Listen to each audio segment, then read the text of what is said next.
from their encounters with races from other planets. The information is the activation. Let's awaken this world together. We are the forever students, and we will not be silent. We are the ones that we've been waiting for. Pretty well.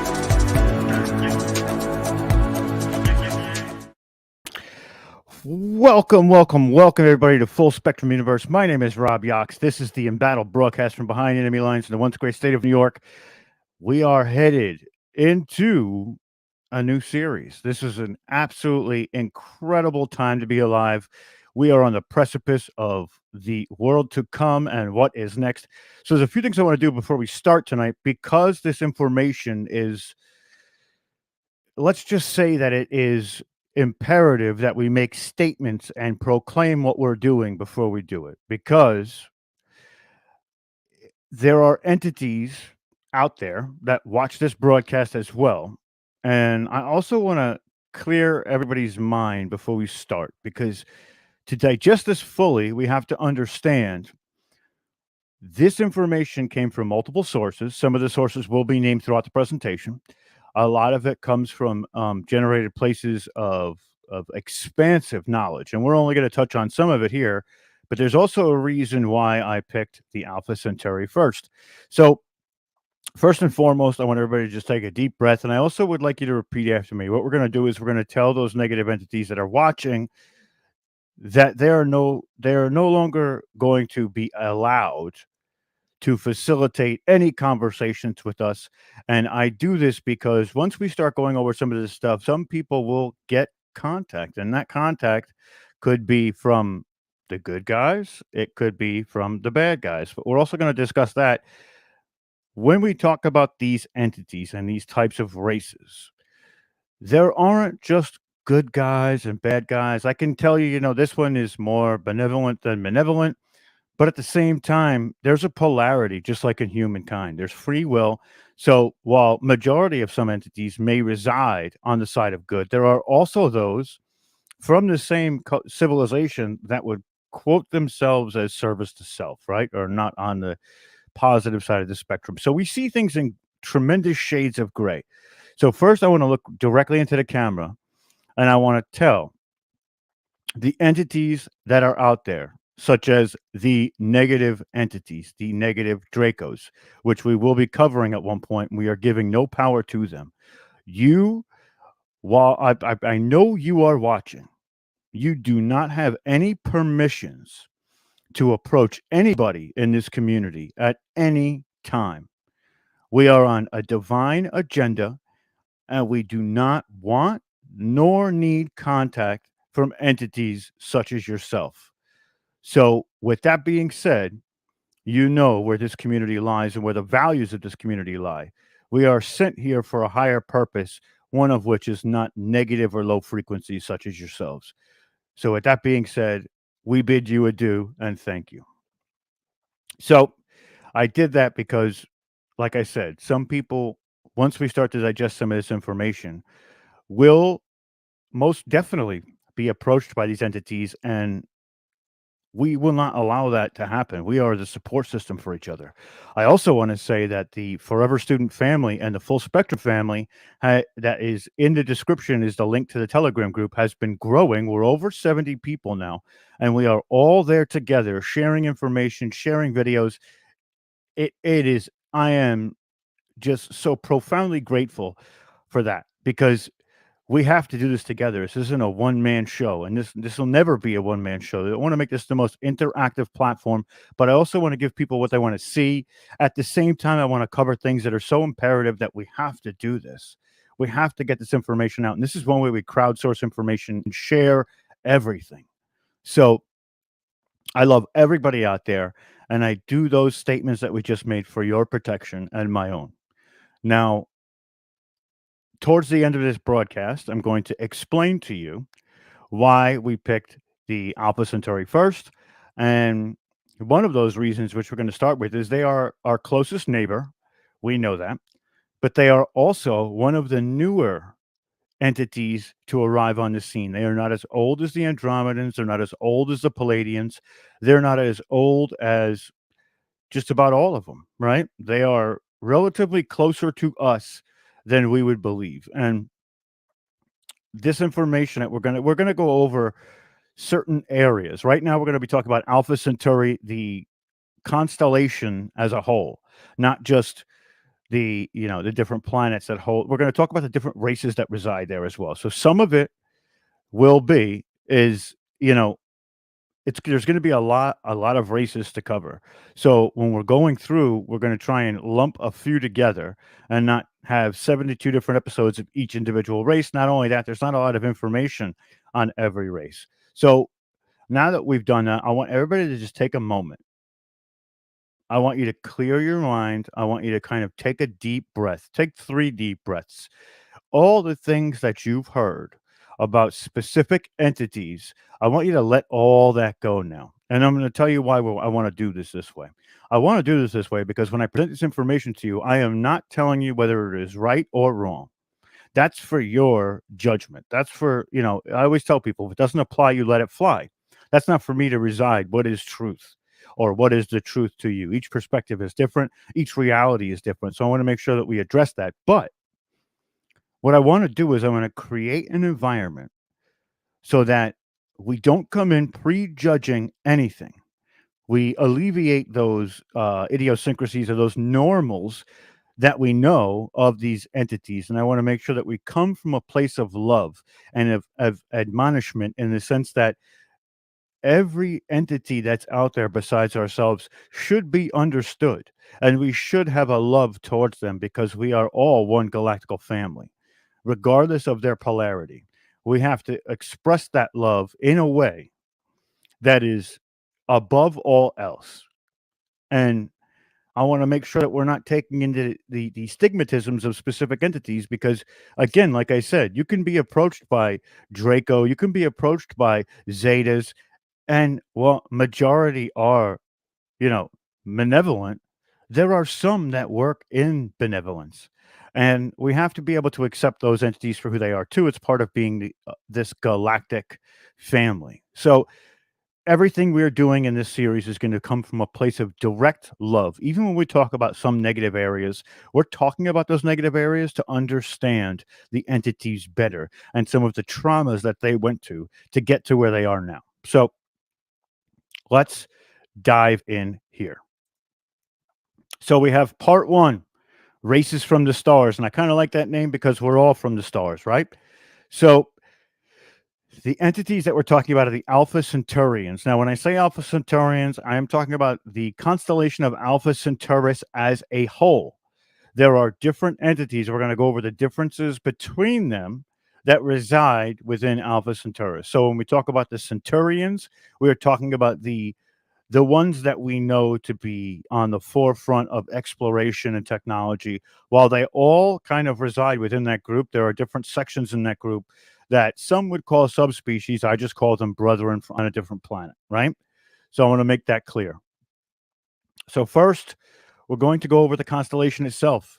As you can see here, this is a little bit of an expanded one. There are a lot of different things in the Centaurus constellation. There are a lot of planets, but there's also a cross, which I found kind of wild because to me, this makes a lot of sense, and we'll get to it later of why it makes so much sense. But the Alpha Centaurus is let me get to it. It's approximately 4.37 light years from Earth.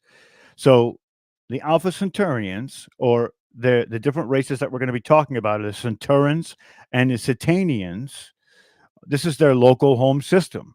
The Alpha Centauri is a planetary system made up of 4 planets and 3 moons. Only one planet, the largest, is somewhat occupied. Now, there are other moons that are occupied, but this one planet is where the largest majority of population in this constellation. So there are multiple races that inhabit this system. So the first one that we're going to talk about is the Centaurans. So the Centaurans are, we also call them Alpha Centaurians here, but they're the Centaurans, right? And they are just almost like us. They look human. Their physical appearance is human. They have gold skin, various shades of hair, various body types. They're very tall. So a lot of them reside between 8 to 12 feet, with the shorter end being 6 to 7 feet tall. And these Saturnians have been touching on genetic manipulations for a very, very long time. So while I show you this specific picture that looks like a blonde haired, blue eyed, almost human person, they come in all different shades and colors because they were able, once they started to hone in on their genetics, manipulate their pigmentation and turn to different colors. Basically, the reason why they would do that is to, when they explore, they inhabit other planets, they wanna be able to kind of either camouflage themselves and not be picked out, or they just prefer those colors, and that's what they do. But they can also change their hair, their eyes, I mean, everything from purple to orange, it varies. Some of these entities actually emanate a personification of almost gold, as almost as if you see their aura and it emanates in a golden way, because these entities consciously are tremendously advanced. But there's a lot that we're going to go over before we get to that part where they have done so many great things within their constellation that are now starting to spill over into our constellation. So the next ones we're going to be talking about are the Centaurians. Now, the Centaurians are a little bit different. The Centaurians, and the term Centaurian is used to refer to humanoid inhabitants of this Centauri system, but different this is a different species. These are humanoid, but they also have fins, gills. They look more almost amphibious, and they are more amphibious. This also has come from genetic manipulations. They are able to not conquer, or explore any other planet. Conquer was actually the wrong word, but when they step foot on an uninhabited planet, what they can do is they can change their genetics to become amphibious if it's an all water planet. If it's a all forest planet, they will become taller to reach the tops of the trees. They have a lot of different technologies that give them the ability to kind of branch out with whatever's going on. So these are the two that we're going to be talking about predominantly. There is a third subspecies, but it looks almost exactly like us. Now, these Cetanians are actually about our average height. So they are closer to our stature than the actual Alpha Centaurians. So this is the different species, and that third species is the same height as the Cetanians. They're very, very similar. They do not have the gills. They usually reside on land. They are just a shorter version of the Alpha Centaurians.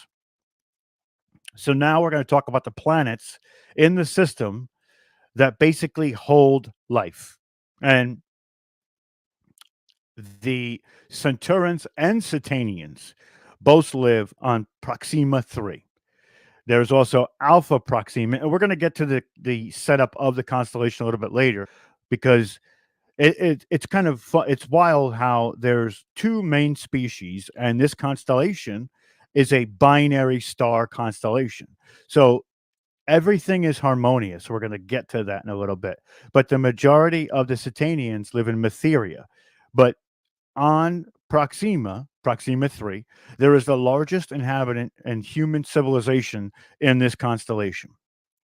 This is where technology is made. This is where consciousness is essentially boosted.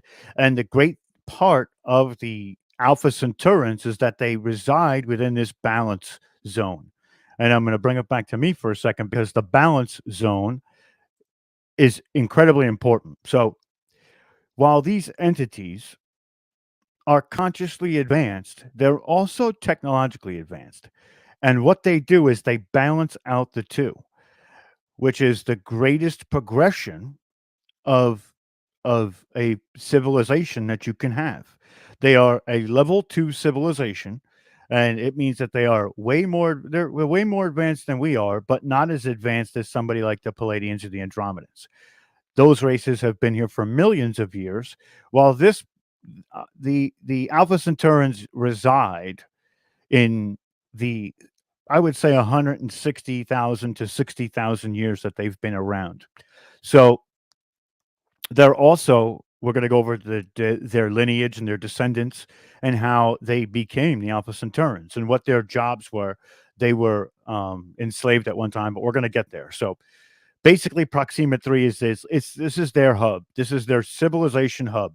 This is where we find that they do the most advances in technology. They also have a tremendous connection to the planet itself. And this is going to bode incredibly well, especially for us, the humans, that we, you know, essentially we're trying to model ourselves after them. And we're going to get into a little bit more. So let's keep going. I don't have a lot of slides tonight because a lot of it is just me talking. A lot of it is just information. So the next planet that we talk about is Matheria. Now, Matheria is a moon. It's not so much a planet as a moon, but it has water. And this is where the amphibious Sanitanian, Satanians, I keep saying it wrong, this is where they mostly reside because of the lack of land. But there are Centaurian inhabitants that live on this planet as well. They actually are a very harmonious race. They consider each other equals. They are not less than or greater than. There is not a prime species or subspecies. They essentially are from the same peoples, from the original Alpha Centaurians that came to this planet or to this constellation. And they did so as refugees from the very, very beginning, where we talk about the Lyran expansion and how the Lyrans went out and essentially found new places to live. This is where Proxima 3 comes into play. They found a binary system and thought this would be great. This is going to be an amazing place for us to essentially build another civilization off of the destruction from the beginning of time when the Dracos invaded Lyra. So we see a lot going on here. We've gone over quite a bit. So I want to go over a little more of the term of the Cetanians. Now, sometimes people get confused with the Alpha Centaurians and the Cetanians because all inhabitants mostly are called, Cetanians in this system. It's the essentially the nearest star, and Mathera is one of several planets that revolve around Centauri A, which is a primary star. The system consists of three stars, and the third star is not an active star, it is a dormant star. So there's Centauri A, there's Centauri B, and then there's Centauri C, or Centauri, right? And Proxima Centauri is the smaller of the suns. And this is just to show you what it looks like going up against our sun. So that small Proxima Centauri is the third Proxima C, right? Or sorry, not Centauri C. They call it Proxima Centauri because it is the smaller of the two. Now, Proxima 3 is off even further from this. So everything from this point is Proxima Centauri, Proxima 2, and then Proxima 3. So as we keep going forward, there is the Cetanians are the humanoid species, and their aquatic qualities such as gills, webbed feet, hands, and allowing them to live beneath our seas. And they do live beneath our seas. They're various skin tones, but mostly a luminous bluish gray. All of these entities, whether they are Centaurians or Cetanians, they telepathically link up to a network where they're all able to communicate. So a lot of the origins of these specific entities come from Lyra, Pallades, and also the vegans. The aquatic species, which is the Cetanians, is more of a vegan descent than the Lyran and Palladian, but it is mixed with all three. So the Centaurians are Lyran and Palladian, and then the Cetanians are Lyran, Palladian, and vegan. So we see this coming to play here. So this is a species that is humanoid, completely humanoid, just like us. And the reason for Mytharia was a colonization effort by the original Proxima 3 population to expand within their own universe. So These entities, all of which fall under the Alpha Centaurian banner, are a part of they are a member of the Federation of Planets, and they also are the Ishtar Command. Right? They're a part of the Ishtar Command, which again, they also reside within the Council of Seven. Council of Seven is a governing body for the entire cosmos. This level of species is a little bit different. We're going to go into a little bit of what we understand of their level. And when we talk about level, we're going to make some nuance to that. Basically, this is what these entities essentially practice, whether it be culturally, religiously, or advancements in technology can be used, because some people are, some entities are all for the tech, and that's it, all said and done. So we have this is where we see that their height is a little bit more. We're just going to roll through the slides. The slides are corresponding somewhat, but not really. So the level of species that we know is they promote social justice and human freedom and responsibly use advanced tech. So when we say that, we're going to describe it a little bit more in the later slides. So their transportation is they inhabit deep oceans, but also on the surface.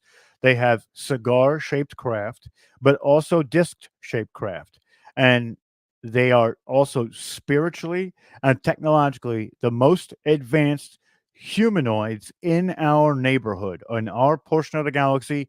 They are super advanced, and they fall within our area of the galaxy because they're not that far away from us. So that's their level of species. They have a very, very close connection with the Syrians, the Pleiadians, and the Venusians, right? So that would show you that the entities that reside on Venus also know of the Alpha Centauris, and I think it's incredible how they've impacted our planet, which we're getting to in a moment. So we're going to give you a little summary of what these names mean. So Centurion, of course, we all know the centaur is half human, half horse. We know what that is. It's in our fables. Now, because these entities were so great at genetic manipulation, could they have made hybridization programs such as that? Of course, of course. Did they? Probably not. They're more enhanced in the sense of defining their own boundaries and kind of cultivating their own culture by changing their appearance in the sense of skin color, hair color, eye color. And they use the technology in a way that's symbiotic, and they're a builder race. They're not a breakdown race. They don't like war. They don't like government. While they still have one, they don't like that a few rule the many. And this is shows you that majority of what these entities are is benevolent, and they do help, especially in America. They help, but they help the entire world. So the name Satanians comes from the Italians, and Satini in Italian is the name which means little saints, and it to me it's very fitting. Now, again, I'm partial here. I think the Alpha Centauri are amazing, and when we get to the very end, I'll explain all of that. So I'm kind of alluding to some things that need to be mentioned later on. But so on Mathera, there are no difference in the living conditions of the aquatic people or of the Centurion people, right? This is a standard in which they live by. To use the term that's common on Earth, the whole planet is the same. There's no separation by terms like poor, rich, educated, uneducated. There's no disagreement in religious questions, for the spiritual laws are evident to everyone. And all the people that have the same condition to spend a life in harmony without compulsion.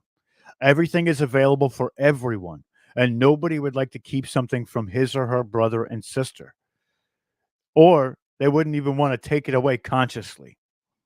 So, for everybody who knows, this is the only true proprietor, and this is what they believe, is that God or their God is creator, right? and I'm using the word God in a way that's not beholden to Catholicism or Christianity, but their God is a supreme creator. That's what they see. And the creation in it, it's endless richness and is only a gift that is on loan, a spiritual, a tool for spiritual development. Now, the other side of that coin is the technological perfection is not wanted. It's not wanted for themselves. They don't want it for them in that sense, but for the good and the benefit of all living beings. Technical installations, as far as we have on Earth, like power stations, oil platforms, are unacceptable to the Alpha Centaurians, for they do not want to disturb the natural kingdoms. So, like all star people, they represent or approach to some specific spiritual qualities, right?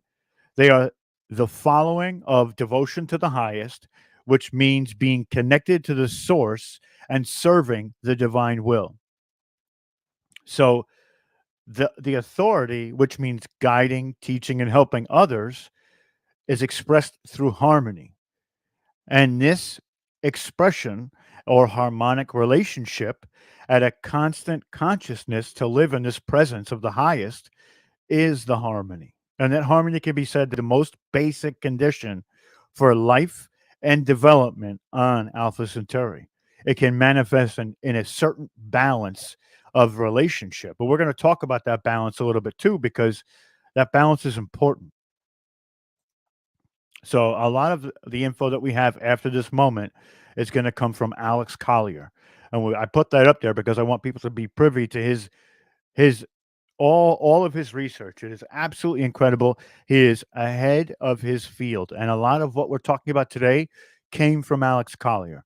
Alex Collier, he is very well versed in the Alpha Centaurians, and when I hear what he talks about, it resonates with me to no end, right? To no end. So, for instance, we're talking about balance. A family community ideally consists of two members of each generation: two grandparents, two parents, and two children.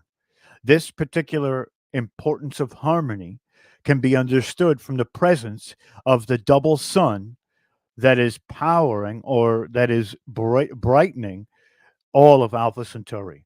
The third sun is dormant, it's not as big, but that double sort of binary equivalence is the relationship of this balance, right? It shows this balance. So this represents the perfect relationship on a higher level of tech and consciousness. The social events and common spiritual devotion are accompanied by ceremonies like on Earth. When a man and woman believe destined for each other, they marry. The bride and the groom are both wearing a golden robe with a blue star on it on Alpha Centauri, and that star is located on the chest, showing their admiration for the galactic family. In addition, the groom wears a belt of snow white, and this ceremony is held in the open air in a circular place similar to an arena. And while, of course, you're it's not that they're set with each other. There is this they can separate, but they have to come back to the same place and perform a different ceremony. Mostly, however, in this society, getting divorced is kind of a shameful thing, and they tend not to do it. But again, they're not held to the same limitations as we humans are. It's different. So when we see something like marriage and divorce, it may be something different to them. They may stay married for a certain amount of time, and then when that arrangement no longer fits them, they move on to the next one. But it's an amicable split. So everybody's a little bit different. And that information, I was kind of like, nah, I don't know. I'm not sure about that. But that's not from Alex Collier either. That's just out there. So the technical capabilities of the Alpha Centaurians are far beyond our imagination. The construction of huge spaceships, which extend up to several kilometers, and interstellar travel beyond the light barrier are only possible by materialization and dematerialization. Dematerialization. On Earth, such abilities are mastered by only few people, right? Their whole society has access to it. And that's what we're trying to show here. This is where kind of the difference between it. And I saw we had a question here, and we're going to star that and we're going to get to it later to make sure that we address it. So, when we look at this society, we see that they are well advanced consciously and technologically. Now, whether the nuance of duality is at play in their, in their society is for me to not truly understand. And I'm not sure that they abide by the same rules. I would have to believe that they are, but I'm not really sure. They see things differently. They see things a lot differently than we do because they are that advanced and they have conglomerated consciousness and technology. All the technology that they build is to essentially, you know, it's essentially to build a better place to live while keeping it clean and letting that organic planet flourish as well as they are. They're symbiotic with it. And the technology doesn't do that. It's the consciousness that does that. But they use their technology to keep it clean and to manufacture and make sure that they're not doing harm when they're manufacturing. So I think that that's truly something that we're striving for right now. We're trying to find that balance, that harmony. And I think taking a page out of their book is something that we need to do a little bit more. Now, they do have, again, direct correlation to our planet. They are here, right? They are here now. They've been here for a long time, hundreds of thousands of, 100,000 years or so. They've been here. And I'm going to get to what that means a little bit later when I get into what I know. So right now we're taking information from others, but we're going to, I'm going to tell you my thoughts on it. Wouldn't be right if I didn't, right? So basically, they don't force anything. They respect free will, and they have forever. And this came from a specific entity telling this to somebody. And this entity is called Alan. And he's the golden Centaurian warrior holding a golden spherical light for planetary protection. And he was the gentleman we saw a few slides ago. He talked to specific peoples. We're going to get into specifics there in just a moment. But so the extraterrestrials from Alpha Centauri vibrate and resonate on a bandwidth of ultraviolet light. And these lights, these different colors can be used to define the civilizations. Because of that balance, just like in Star Wars, when there's a purple lightsaber, they have mastered balance in the force, right? So there is a reflection in modern science fiction of what this means. So the civilization has an enormous scientific and technological knowledge that is of the highest quality of the universe. The Alpha Centaurians are very theoretical, and part of their mission on Earth is to help raise Earth's scientific, technical, and theoretical knowledge. Their mission is also to find ways to make this knowledge understandable to our society. They're so much more advanced than we are, one of the ways that they are doing this is through telepathically linking up with some of the most advanced scientists. Because these beings are so incredibly intelligent and are in such a high vibration, they sometimes have difficulties grounding these ideas on the earthly plane. And that's where they get a little help from the beings from Sirius. The beings from Sirius are very good at bridging this gap because they're very good at the practical application of these ideas, making these theories usable for our third dimensional society. And the Sirians are truly the workers and doers of Earth. So I say that because I think that the reason for that galactical federation is because a lot of these different entities all have these strong attributes where they may lack in others. Being together in that galactical federation or that specific alliance, the Council of Seven, gives them the ability to hone in on all of the strengths to give it a more robust and a more 360-degree, um, implementation of helping other planets in the solar system or across our universe. So I think it's truly, truly incredible for that. So one of the things that we talk about is the history of the Alpha Centaurians. And for a long time, I'm actually going to go back a slide because I didn't want to get to this just yet. But for a long time, the history is that the Alpha Centaurians, before they grew to prominence, were under enslavement by the Draconians and the Necrominton armies. They were used to infiltrate the astral plane and report back to the Dracos. And they battled for control on this planet in the very beginning over planetary gates in the Middle East, such as the pyramids and the Sphinx and locations in Egypt.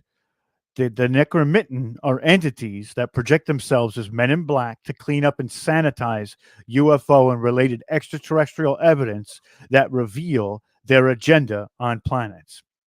They cannot exist on the surface for long periods of time, so they built these bases underground in cooperation with human military. So we see that this is a moment in time where the Alpha Centaurans were under the thumb of the Draco. Now, we get to the next step, which is the Centaurian Wars. And a lot of these different civilizations across the stars have these pivotal moments where what they do is they basically take what they need and they thrive from those points. So the Alpha Centaurians fought for their independence from the Draco. And from that, at approximately 160,000 years ago, is when they classify the beginnings of their civilization and where they start to move in a direction of independence and they pretty much dominate their constellation, not dominate in a bad way, but they're the dominant forces that reside within it. So let us keep going because now we're only down to 20 minutes and I have a little bit more to tell. So the Alpha Centaurians are also involved in genetic experiments with, themselves and also with basically with animal life and trying to they're trying to essentially grow and they're trying to get better genetic codes for animals and humans and themselves, and they're scientists. That's what they are. They're real scientists, and they've had interactions with militaries across the world. A lot of the technology that we see today was influenced from the Alpha Centaurians trading because of the minerals and deposits and things that they needed for their planet, just like the Anunnaki needed gold. The other civilizations out there need materials. So what do? They trade their technology in a way, but they were conscious about trading this technology. They weren't trading things that would have been harmful to humans, only helpful, which is why they were received as a benevolent race. But they were given materials from this planet. So, you know, they're all about building up and not tearing down. People like the Dracos are all about tearing down and using. The Alpha Centauri are all about building through peace, strength, consciousness, and technology. So, right now, we're going to get to the information directly from Alex Collier. So, he talks about, the significant role that the Alpha Centaurians played in human affairs. And Alex Collier claims that the Alpha Centaurians are one of the races visiting Earth a lot. And the most compelling testimony supporting the presence of the Alpha Centaurians is a woman by the name of Elizabeth Clarer. And that's the woman you saw here. She has a book, Beyond the Light Barrier, the autobiography. I suggest if you haven't read it, I suggest you do. It is a fascinating book, completely amazing. So Elizabeth Clarer was a high level responsible. She was a woman who had high level responsibilities with the British military to monitor UFO reports, sort of like um, Project Blue Book in America, right? Clara was apparently contacted by an Alpha Centaurus and eventually taken to Alpha Centauri for a few months to have a child fathered by the Alpha Centurion Akan, which is what we talked about before. Clara's description of the Alpha Centaurians gives us a vivid account of how technology can be wisely used to benefit both humanity and the ecosystem. The Alpha Centaurians were argued to be benevolent and genuinely desiring to assist humanity in dealing with its evolution. And I would agree with that from my end. So let us keep going. Now, this is another picture of Elizabeth Clara. We see that this is the gentleman we saw before in the picture. It also gives, I'm telling you, this book is beyond words. It blew my mind reading it, thinking, talk, like listening and trying to absorb it. You know, I love it. I love it. All this information to me is just so paramount. And this, talking about the Alpha Centaurians, is even, for me, it is beyond reproach. I need all this information. I'm learning more, and I'm going to tell you why when I get towards the end. And I have a big reveal at the end of the episode, so stay tuned because I've never proclaimed any of this on camera before, but tonight you're going to get it. So let's keep going. So there's another gentleman who allegedly had a former, he was allegedly a former employee of the covert Montauk and Philadelphia projects. And he talks about the Alpha Centaurians as well. And that's Al Bielek. And he discussed a number of extraterrestrial races, including the Alpha Centaurians. Bielek's testimony is perhaps one of the most bizarre and controversial cases in UFO research, yet his testimony is coherent and it's consistent. And according to an independent investigator, a gentleman by the name of John Quinn, Bielek is very credible, and there is much evidence to support his claims. The Alpha Centaurians, according to Bielek, apparently provide a form of sanctuary and protection to humans that desire assistance in dealing with repressive polices, or shadow governments. And Bielek stated the nature of this agreement with the Alpha Centaurians in an interview. And we're going to give you an excerpt of this interview because it's important. And that's Al Bielek right there. So, Al Bielek, right, says there are shuttles regularly from this planet to Alpha Centauri 4, which by agreement is a safe haven for people wanted by the US government. There's a treaty and it takes about 12 hours to get them. Apparently, they took all of their family, which means sisters, brothers, fathers, mothers, whatever, with them. And as far as I know, they're still there. And the reporter asks, or the questioner asks, who runs these shuttles? Al Bielek says, presumably, the Alpha Centauri government, but I don't know. But it's on a regular basis. They leave twice a week from this planet, and the landing point, I have no idea where it is. And of course, they guard it secretly.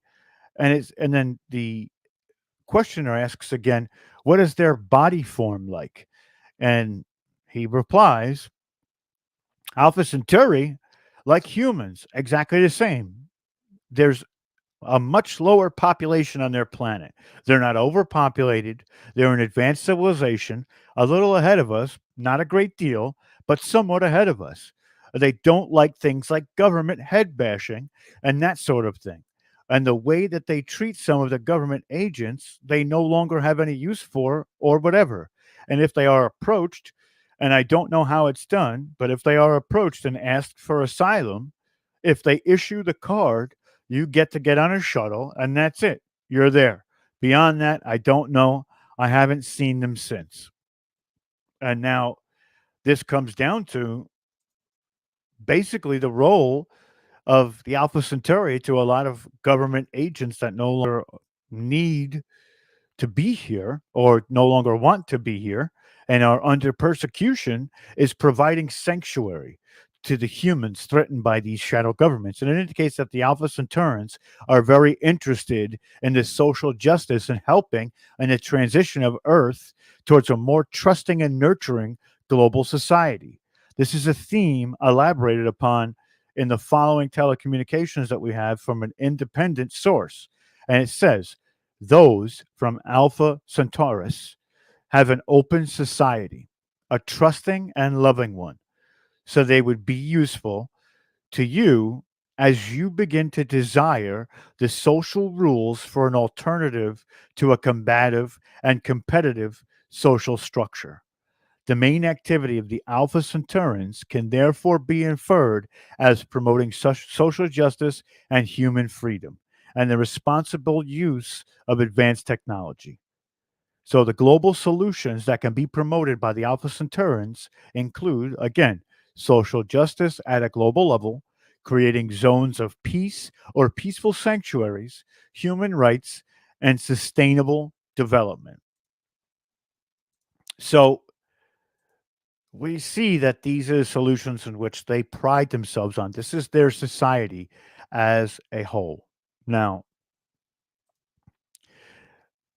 now I want to talk about how I feel about my connection to the Alpha Centaurians. And there's more than I'm going to give out just right now. But I want to say that over the recent days, and especially coming through this information and combing through it, I am now 100% positive that I am a star seed from Alpha Centauri. I have been told by many psychics that I am one of the oldest entities to walk the face of this earth. I have pre human history, which needs to be addressed. Now, for me, what that means is that I am an Alpha Centaurian starseed who came here at the beginning of this incarnation of human. And what that means is I embedded myself in the incarnation cycle to be here throughout all of human existence to help. They pride themselves on such things as having information and giving it to the people. I do the same thing. They also are scientists in a way of recovering information and archiving it. I do the same thing.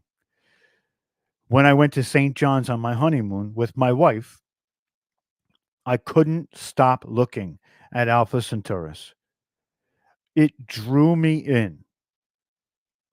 Now, recently, I'm not going to get into the specifics, but I have had some sort of contact. Now, while there's not much behind that, I only didn't experience it. My wife saw it as well. So there are two of us that have experienced this. And when I understand it better, I will give a full report of it. But I know now, after talking to friends like David Wallace and a couple of other people, that other people also feel the same way about me as I feel about myself now. And knowing this, and this is a realization over the last few days. I always knew I was a star seed. I just didn't know where from. And this makes absolute sense to me.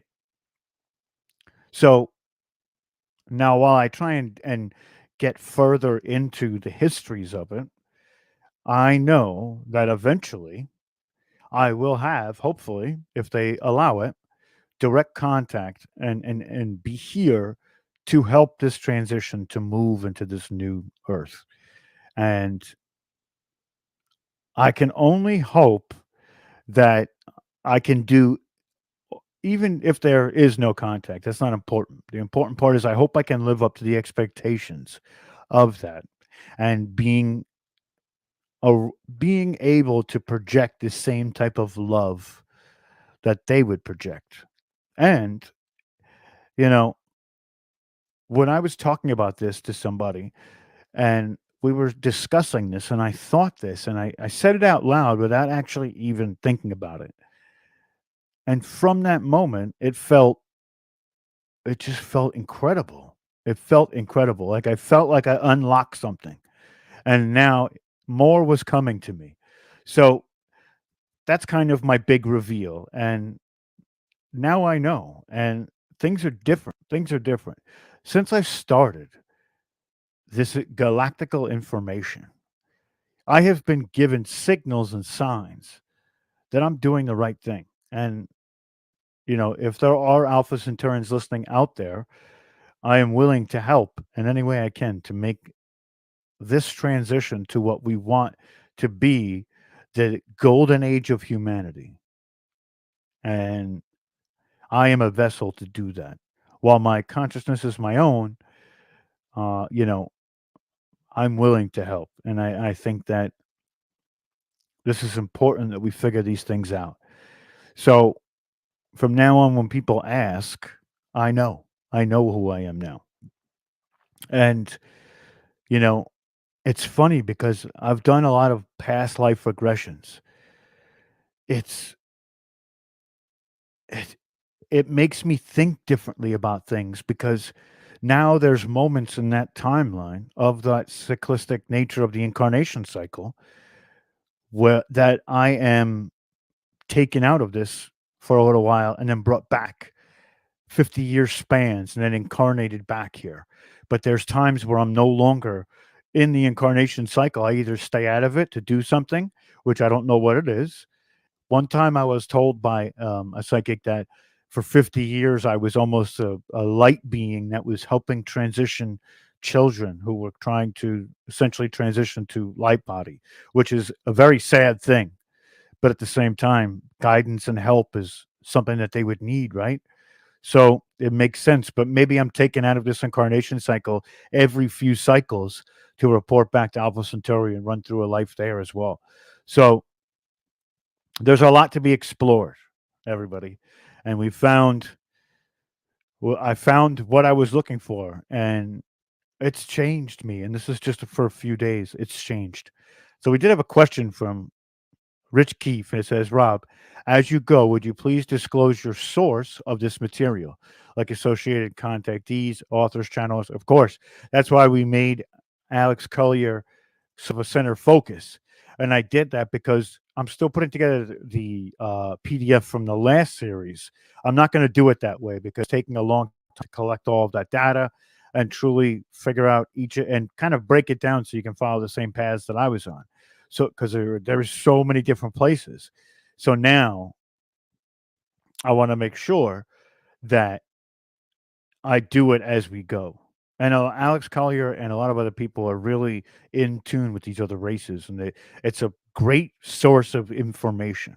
So, I don't want to go too far off the deep end, but it's been it's been an incredible couple days, and there's a lot more incredible things to come. I don't know who the next entities are, but the reason why I picked the Alpha Centauri is because I'm most closely connected with them. And while they are newer to the Galactical Federation, I know that they are a very, very important factor in it. So, yeah, I've said it. It's been now it's out. It's out there. So I feel a little strange. I usually don't put the conversation about me, but I feel like I want to connect with everybody more, and that's one of the reasons. Again, in the description, we have this place where we can all connect, right? And share information with each other. We've already got 70 people in that chat.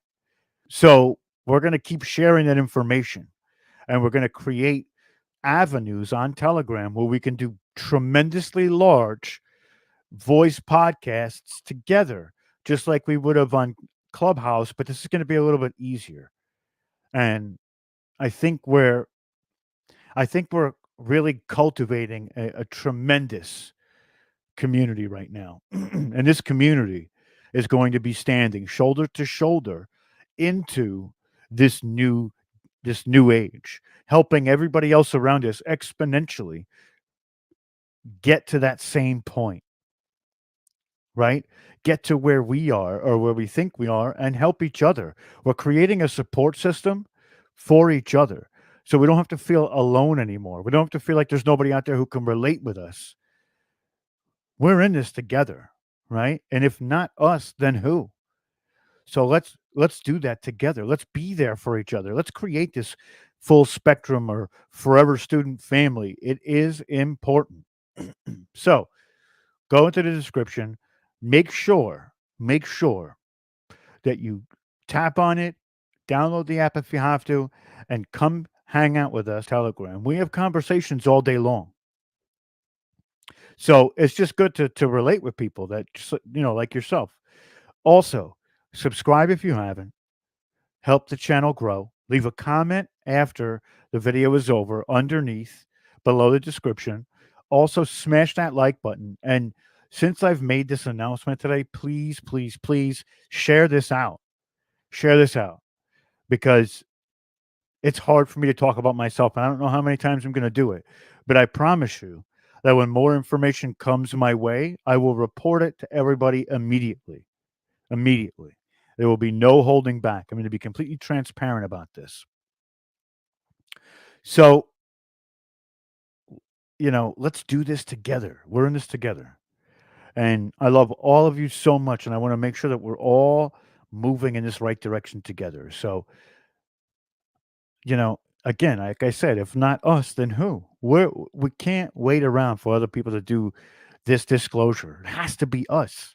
It has to be the ones experiencing it. It has to be the ones that are on the forefront of the information and give it to everybody else and come from places of love, even for the people who don't understand or may not feel the same as you.